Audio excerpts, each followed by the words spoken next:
Hello guys, welcome back to our channel let's learn new. अब देखिए, जितने भी जो स्टूडेंट है, आपका सिलेबस में भी वाइंड अप पे आ चुका है ना। अब आपका बचा है रिवीजन। तो अब हम है ना, अगर किसी बच्चे ने स्टार्टिंग से ना भी पढ़ा होगा तो हम स्टार्टिंग ऐसे करेंगे कि आपका रिवीजन भी साथ हो जाए और आपका सिलेबस है वो भी कंप्लीट हो जाए। अब देखिए, आपको सिलेबस पैटर्न पता चल चुका है, क्या क्या आएगा, कैसे आपका क्वेश्चन पेपर भी CBSE ने अपलोड कर चुके हैं, सैम्पल पेपर सब कुछ आपने देख लिया। अब हम देखेंगे कि हमें अपने आप को कैसे प्रिपेयर करना है ना। तो आज हमारा जो टॉपिक रहेगा वो क्लास 10th की जो ज्योग्राफी है उसका फर्स्ट चैप्टर है resource and development. Resource and development, resource का मीनिंग क्या होगा? आपने सुना होगा सोर्स, सोर्स सुना है सबने, सोर्स, ओके, सोर्सेज। अब प्लस आप इसमें क्या लगा दो, री, अपने सफिक्स फिक्स पढ़े होंगे। अब देखिए, जो सोर्स हमारे पास अगर उनमें मॉडिफाई कर दे तो क्या बन जाएगा? वो आपका रिसोर्स बन जाएगा। सपोज करो आपके पास क्या है, ये आपके पास वुड है, ठीक है, ये आपके पास वुड है। अगर इससे हमने चेयर बना दी, दैट मीन्स क्या कर दिया, मॉडिफाई कर दिया, और उससे हमने क्या बना लिया, रिसोर्स बना लिया। क्लियर? उसके साथ साथ है भी डेवलपमेंट। अब हमें ये पता चल गया कि अच्छा, वुड से तो कुछ बन सकता है, तो हम उससे चेयर के अलावा कुछ और भी फर्नीचर बना सकते हैं ना। ओके, अब सबसे पहले हमारा है कि हम रिसोर्स होते क्या? देखिए, जो भी चीज़ें जो अपनी लाइफ में हमारे एनवायरनमेंट में अवेलेबल है, जिससे हम अपनी नीड है उनको क्या करते हैं, सेटिस्फाई करते हैं। और वो हमारे पास क्या होनी चाहिए, टेक्नोलॉजिकल एक्सेसिबल होनी चाहिए, इकोनॉमिकल फिजिबल होनी चाहिए, और कल्चरली एक्सेप्ट। ऐसा ना हो कि आपको तकनीकी पहुंच से बाहर है, आप उनका यूज ही नहीं कर सकते, इतनी महंगी है कि आप यूज ही नहीं कर सकते। उसके साथ अगर आप उनको समाज में यूज करते हो तो समाज उसको एक्सेप्ट नहीं करना, नहीं, ऐसा ना हो। इनके विपरीत हो, अपोजिट हो। टेक्नोलॉजिकली आपकी एक्सेसिबल होनी चाहिए, पहुंच होनी चाहिए, इकोनॉमिकली फिजिबल होनी चाहिए वो सारी चीज़ें। और अगर आप कल्चर समाज के अंदर वो क्या होनी चाहिए, एक्सेप्ट भी होनी चाहिए, तब वो क्या कहलाएगी भाई, रिसोर्स कहलाएगी। क्लियर? अब देखिए, ह्यूमन बीइंग है, सबसे ज़्यादा जो यूजेबल है वो कौन है, ह्यूमन बीइंग है। ह्यूमन बीइंग है। अब इसके पास क्या है, फिजिकल एनवायरनमेंट, जो हमारी नेचर है, हर एक चीज़ अवेलेबल रहेगी आपको, है ना। उसके साथ क्या है, इंस्टीट्यूट। अब इसके माइंड को कहाँ पर डेवलप किया जाएगा, वो इंस्टीट्यूट है।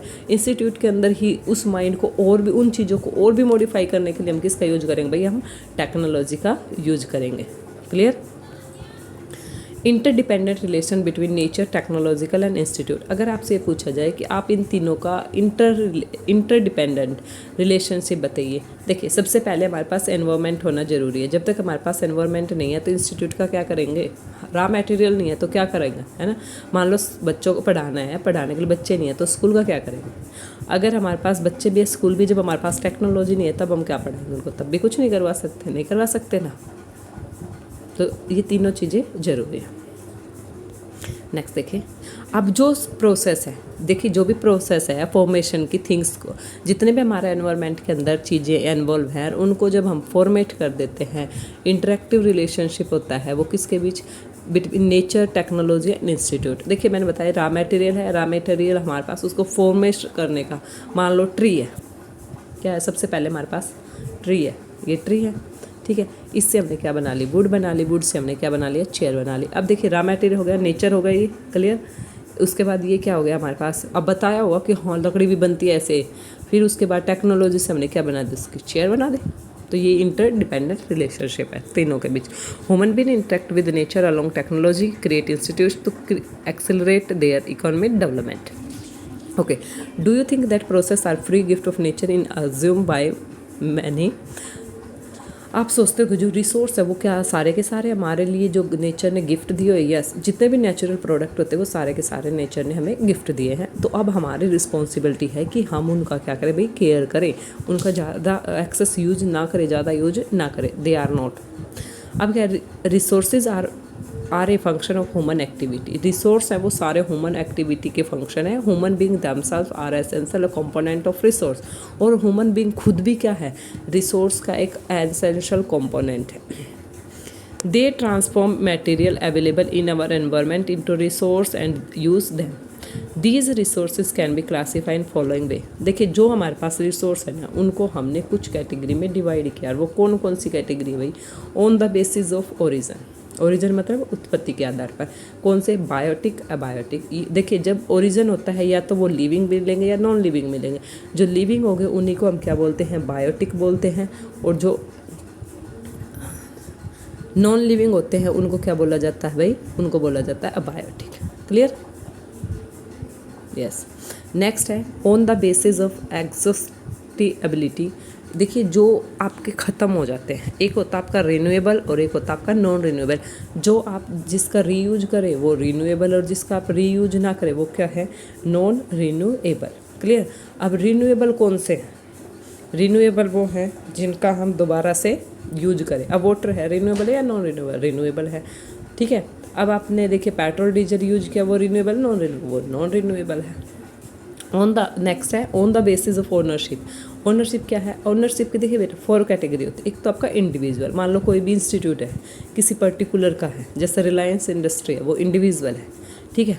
फिर आपका कम्युनिटी होता है। आपने देखा होगा गांव या शहर में कोई जैसे एक पर्टिकुलर प्लेस होता है, जैसे जिनको धर्मशाला वगैरह बोलते हैं, ये कम्युनिटी की है। फिर आपने देखा होगा नेशनल लेवल पे। ठीक है। पूरा अब भारत है, अगर हम ये कह दें कश्मीर, तो कश्मीर वो पूरा इंडिया का है। फिर है इंटरनेशनल। कुछ चीज़ें ऐसी होती है जो इंटरनेशनल पूरे के पूरे जो वर्ल्ड विश्व हमारा वर्ल्ड है उनका ओनर होता, उनका क्या होता है? उस पर राइट होता है। सबसे पहले इंडिविजुअल मतलब एक सिंगल व्यक्ति, फिर आपका कम्युनिटी के अंदर, ठीक है, फिर आपका नेशनल के अंदर, और फिर आपका क्या भाई? पूरा का पूरा वर्ल्ड के अंदर। नेक्स्ट आपका on the basis of status of development. अब देखिए basics of status of development के आधार पर आपका पोटेंशियल है, ठीक है, डेवलप स्टॉक है और रिजर्व है। पोटेंशियल क्या है? संभावित है भाई। हाँ हमारे पास रिसोर्स हैं लेकिन उनकी पॉसिबिलिटी है। एट प्रेजेंट तो हम यूज नहीं कर रहे एट प्रेजेंट तो, बट उनका हम क्या करेंगे भाई? फ्यूचर में हम उनका ज़रूर यूज करेंगे। फिर आपका डेवलपमेंट स्टॉक है, डेवलप्ड स्टॉक, हाँ कि हमारे पास ये स्टॉक है हम यूज नहीं कर रहे। फिर है रिजर्व कि इन फ्यूचर जनरेशन के लिए हमने क्या कर लिया? इसका स्टॉक कर लिया है। क्लियर? अब एक आप ये चार्ट से देख लीजिए, अच्छे से समझ। Classification of resources. सबसे पहले आपका रिसोर्सेज में क्या आ गया? रिसोर्स आपके नेचुरल भी होते हैं, ह्यूमन बीइंग भी होते हैं। ठीक है। नेचुरल में आपका renewable, non renewable. Renewable 2 category में, एक तो कंटिन्यूअस और फ्लोइंग, वो जैसे विंड है, वाटर है, और एक होता है आपका बायोलॉजिकल, जिनको नेचुरल, वेजिटेशन, फॉरेस्ट और वाइल्ड लाइफ बोला जाता है। नॉन रिन्यूएबल में रिसाइकलेबल, जैसे मेटल है ना, लिविंग बिंग तो नहीं है। और फिर आपका आएगा नॉन रिन्यूएबल, जैसे फॉसिल फ्यूल है, डीजल है, पेट्रोल है, सीएनजी है। ह्यूमन के अंदर क्या आएगा? स्ट्रक्चर एंड इंस्टीट्यूट, क्वालिटी और क्वांटिटी, मात्रा और गुणात्मक, मतलब मात्रात्मक और गुणात्मक, और स्ट्रक्चर एंड मतलब संरचनात्मक और शैक्षणिक जो होते हैं उनके बारे में। क्लियर? फिर हमारे पास आता है डेवलपमेंट ऑफ रिसोर्सेज के अंदर क्या चीज़ें हैं। देखिए डेवलपमेंट ऑफ रिसोर्सेज है ना, ये resources are vital for human survival as well as the maintaining of the quality of life. सबसे पहले ठीक है हमारे पास रिसोर्स है, कोई दिक्कत नहीं है, लेकिन आप सर्वाइव करोगे तो सबसे पहले आपने देखना है कि हमारे क्वालिटी को बढ़ाने के लिए हमने उनका डेवलपमेंट करना जरूरी है, उनका है ना, उनका विकास करना। मान लो आपके पास लकड़ी है, ऐसे ही कर दो, पेंट वगैरह कर दिया तो आपने उसका विकास कर दिया, वो लॉन्ग टाइम के लिए आपने उसको बना के छोड़ दिया। It was believe that resources are free gift of a nature. आपको ये देखिए जितने भी रिसोर्सेज है फ्री गिफ्ट ऑफ नेचर है, नेचर ने हमसे कोई इसके कंपेरिजन में हमसे कोई पैसा नहीं लिया, कुछ भी नहीं, फ्री दे रखा है। As a result, human beings use them indiscriminately and this has led to following major problem. देखिए कुछ प्रॉब्लम आती है हमारे सामने, कोई भी चीज़ें जब आती है ना, तो क्या development of resources are satisfying the greed of a few individual. Depreciation होता है, रिसोर्स है हमारे पास, ठीक है, तो कुछ लोग जो ग्रिड होते हैं लालच की वजह से क्या हो जाते हैं भाई, उनको वो अपनी सोचते हैं हम अपनी आवश्यकताओं की संतुष्टि करते रहे तो वो पूरा उनको डेप्रिसिएशन कर देते हैं, उनको नष्ट कर देते हैं। कुछ लोगों की जो ग्रीड की वजह से ऐसा होता है। Accumulate of resources in few hand. फिर ये देखा गया कि जो रिसोर्सेज होते हैं ना वो कुछ ही लोगों के हाथ में होते हैं और वो अपने प्रॉफिट को बढ़ाने के लिए उनके साथ क्या करते रहते हैं, उनका डेप्रिसिएशन करते रहते हैं। Which in term divide the society into 2 segment, have and have not nots in rich और पुअर। देखिए उसमें दोष है, या तो किसी के पास है या किसी के पास नहीं है, कोई गरीब है या अमीर है। जो गरीब होगा उसके पास तो होगा ही नहीं, जो अमीर है उसको वो और अमीर होता जाएगा, उसके पास रिसोर्स, वो अपनी क्या करेगा, मान लो किसी ने एक इंस्टीट्यूट बना लिया, उसके बाद क्या करेगा, वो दूसरा बना लेगा, वो तीसरा बना लेगा, अपने एरिया को, फील्ड को वो बढ़ा लेगा। नेक्स्ट है indiscrimination exploitation of resources has led to global ecological crisis such as global warming, layer ozone layer depletion, environmental pollution and land degradation. अब देखिए इनडिस्क्रिमिनेशन होता है किस चीज़ का, indiscrimination exploitation of resources has led to global ecological crisis. मतलब एक समान रूप से उनका यूज़ नहीं होता, कोई ज़्यादा कर रहा है कोई कम कर रहा है, उनको एक्सप्लॉय कर रहे हैं, तो इससे क्या होगा, ग्लोबल इकोलॉजिकल क्राइसिस बढ़ रहे हैं। क्या क्या, ग्लोबल वार्मिंग आप देखोगे, गर्मी में बहुत ज़्यादा गर्मी हो, टेम्परेचर इतना हो जाता कि हम उसको सहन ही नहीं कर सकते, है ना। ओजोन लेयर डेप्लीशन हो रहा है, उसके साथ साथ क्या हो रहा है, एनवायरमेंट पोल्यूशन। आप देखोगे कोई भी फेस्टिवल आता है, अब जैसे दिवाली है, अब देखिए एनवायरमेंट पोल्यूशन काफ़ी बढ़ जाएगा। फिर लैंड डिग्रेडेशन हो रही है, कटाई करते रहते साइड में, तो लैंड स्लाइडिंग आपको ज़्यादा देखने को मिलती है। या फिर ग्लोबल वार्मिंग होगा तो इससे क्या होगा, फ्लड ज़्यादा आएगी, फ्लड आएगी तो लैंड क्या होगा, डिग्रेडेशन ही होता है भाई। या तो उसका जो एयर है वो उड़ जाएगा, या फिर क्या हो जाएगा, क्या हो जाता है, मतलब दूसरी जगह चला जाता है, या फिर वो एरिया पूरा का पूरा ऐसे है, अगर वो पूरा का पूरा एरिया ऐसे ऊपर से पानी आ रहा है तो ये एरिया ख़त्म हो जाएगा, या ऐसे शेप में बच जाएगी फिर, ठीक है। अब देखिए नेचर को बचाने के लिए एक आता है हमारा सस्टेनेबल डेवलपमेंट। सस्टेनेबल डेवलपमेंट क्या होता है, ये आपका डेवलपमेंट होता है। सस्टेनेबल डेवलपमेंट हमारा क्या होता है भाई, इसके अंदर क्या, आप सतत विकास, आप प्रेजेंट में तो यूज करोगे चीज़ों को, लेकिन आप क्या करोगे, फ्यूचर के लिए भी इनको क्या करते हो, जो फ्यूचर जनरेशन है उनकी नीड को फुलफिल करने के लिए भी आप इनको सेव करके चलते हो। ये आपका होता है सस्टेनेबल डेवलपमेंट। क्लियर। नेक्स्ट हमारा है रियो डी जेनेरिया अर्थ समिट। ये आपसे पूछा गया काफ़ी बार।